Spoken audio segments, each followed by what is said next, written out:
सती को सन्मुख आसन दिया है। प्रभु की कथा चल रही है और सती की दृष्टि आसमान में आने जाने वाले विमानों पर है।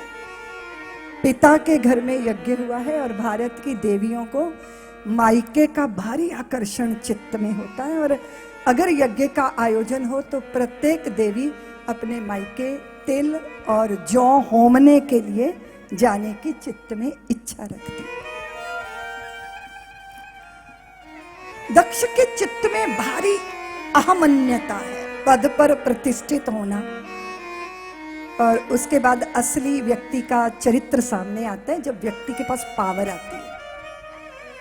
पर देखो देवियों, किसी कौए के सिर पे मुकुट लगा दो तो वो महामहिम नहीं हो जाता, और अगर कोई कौआ 10 मंजिल ऊंची इमारत पे बैठ जाए तो वो हंस नहीं बन सकता। पदों से व्यक्ति नहीं बनते, व्यक्तियों से पद श्रृंगारत होते हैं, सुशोभित होते। सारी सभा के अंदर सब बैठे हैं, लेकिन दृष्टि किस पर है? सबने खड़े होकर प्रणाम किया प्रजापतियों के अध्यक्ष को, दक्ष प्रजापति को। लेकिन बहुत बार व्यक्ति की दृष्टि अभावों पर ही होती है। जो खड़े होकर सम्मान देते हैं उन पर दृष्टि नहीं है, शंकर बैठे हैं उन पर दृष्टि है। उन्होंने मेरा अपमान किया, और बड़े लोगों की बेइज्जती बड़ी जल्दी हो जाती है, बस नमस्ते भर मत करो। और एक बात याद रखना खरगोन वालों, अपमान के जहर को वही पचा सकता है जिसे सम्मान को पचाने की विधा आती है। आपको सम्मान मिला, श्री मिली, पद मिला, प्रतिष्ठा मिली, जय जयकार मिली, इसको पचाने की विधा चाहिए। जैसे ऊंट पे चढ़ा हुआ हिलता ही है, ऐसे प्रभुता पाया हुआ व्यक्ति बौरा जाता है। और अगर आपको सम्मान नहीं पचाना आया तो आप अपमान नहीं झेल सकते। अपमान वो झेल सकते हैं जो सम्मान मिलने के बाद सम बने रहते हैं, जिनके चित्त में धीरज रहता है, जो समझते हैं कि ये पद की महिमा है, ये मेरी महिमा नहीं है। और कदाचित तुम जितने मर्जी ऊंचे पदों पे चढ़ जाओ, लेकिन घर में अगर तुम पार्टी के अध्यक्ष बने रहोगे ना, तो तुम्हारी खोटी चवन्नी चलने वाली है नहीं। घर में पति हो, पिता हो, भाई हो, पुत्र हो, हाँ, पद मिला है, ठीक है, काम करो, उपयोग करो इसका, लेकिन ये सिर पे चढ़ के क्यों बोलेगा? आज है कल नहीं है। हमें इतना विवेक तो होना चाहिए ना। अब सबके अध्यक्ष बनते हैं, हमारी पार्टी का भी तो बनना चाहिए। सियारों ने तय किया, चलो एक को बना दो अध्यक्ष, लेकिन पता कैसे चलेगा कि ये हमारे अध्यक्ष जी हैं? बोले इनकी पूंछ पे आड़ा डंडा बांध दो तो पता चल जाएगा अध्यक्ष जी आ गए, अध्यक्ष जी आ गए, आओ बैठो अध्यक्ष जी। अब प्रधानी मिल गई सियार को तो अपनी सीमा ही भूल गया।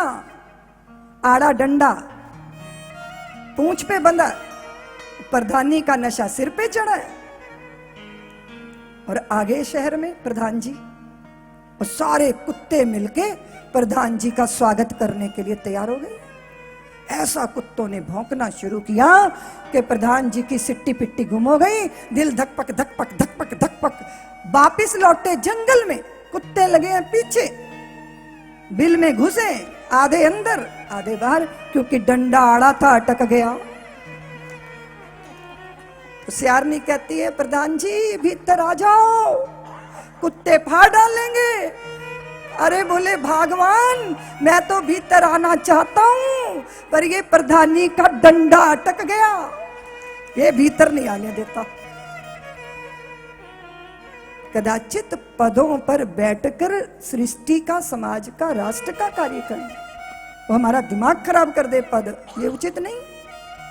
दक्ष की स्थिति को देखिए, एक इतने बड़े यज्ञ का आयोजन सिर्फ महादेव का अपमान करने के लिए। हमारे कर्म अच्छे हैं, और अगर हमारे कर्म अच्छे हैं तो हमें प्रतिष्ठा मिलती है। लोग कहते हैं कितना धर्मात्मा है, कितना अच्छा है, कितना अंतर्मुखी है, कितना सज्जन है, कितना पुण्य आत्मा है। हमें प्रतिष्ठा मिली है, पर हम प्रसन्न हैं ये जरूरी नहीं है, क्योंकि प्रतिष्ठा बाहर से आती है और प्रसन्नता भीतर से आती है। हमारे अच्छे कर्मों को देख के हमें प्रतिष्ठा मिलती है, लेकिन जब हमारे इरादे भी अच्छे हों तब हमें भीतर से प्रसन्नता मिलती है।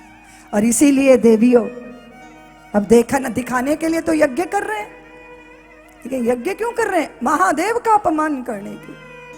कर्म अच्छा, इरादा अच्छा, देखने के लिए यज्ञ कर रहे हैं, लेकिन उसको पता ना पड़ोसी का नाश करने के लिए यज्ञ कर रहा है। ऐसे लोग कभी प्रसन्न नहीं रहते, और अहंकारी के आसपास तो प्रसन्नता फटकती नहीं है, फटकती नहीं। उसके आसपास श्री होगी, ऐश्वर्य होगा, होगी अमीरी, लेकिन उसके हृदय में प्रसन्नता नहीं।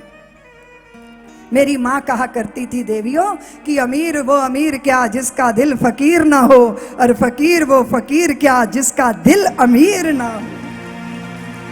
आप प्रसन्न हो, आप प्रमुदित हो, आप आनंदित हो, आपके मन में नृत्य है, आपके चेहरे पर आनंद है, प्रसन्नता है, आपके दिल में तोष है, परितोष है। आप परमात्मा की कायनात के सम्राट।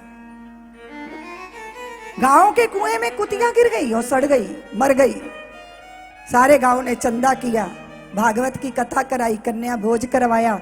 ब्राह्मणों ने कहा घड़े भर भर के गंगा जल गुलाब जल कुएं के अंदर उंडेल दो, ये सब किया, पर कुएं से दुर्गंध आना बंद नहीं हुई। तो उन्होंने कहा देखो, पंडितों ने इतना खर्चा करा दिया और कुआं वैसा है कहीं वैसा। शिकायत लेकर गए, पंडित जी ने पूछा भागवत का पारायण हो गया? जी। कन्या भोज हो गया? जी। गंगा जल गुलाब भर भर के घड़े डाल दिए। तो पंडित जी ने कहा कि कुतिया कुएं से निकाली कि नहीं? बोले कुतिया तो कुएं में ही है, गंगा जल बहुत डाल दिया, गुलाब जल बहुत डाल दिया। अरे जब तक हृदय के कुएं में अहंकार का कुत्ता सड़ता रहेगा, तब तक कोई धार्मिक अनुष्ठान कल्याण करने वाले नहीं है। हमारे कर्तृत्व, और आप आश्चर्य करोगे कि धार्मिक जगत के अहंकार बड़ा खतरनाक होता है भैया। त्यागियों का अहंकार बड़ा खतरनाक होता है, सूक्ष्म अहंकार है। किसी धर्मात्मा को अगर अभिमान पकड़ता है तो भगवान ही कल्याण कर सकते हैं। पद का नशा, धन का नशा, अच्छे कर्मों का नशा चढ़ जाता है लोगों को। अरे तुम चाय नहीं पीती तो मोहल्ले भर का नाक में दम रखती हो।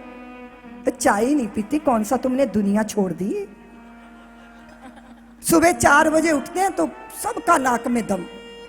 भैया चुपचाप उठ के पूजा कर लो। सारी दुनिया को तमाशा दिखाना जरूरी है? हमें रस पूजा में है ही नहीं। हमें तो रस है कि दुनिया देखे कि मैं कितना धर्मात्मा हूं। और यहीं से पाखंड और आडंबर शुरू होता है। हमें जितना रुचि दिखावे में है ना, अगर उसका एक अंश भी जीवन में धारण कर लिया होता तो जिंदगी धन्य धन्य के गीत गाती। हमारा तो अभिमान रस लेता है, पहले धन पकड़ने का रस और फिर धन छोड़ने का रस।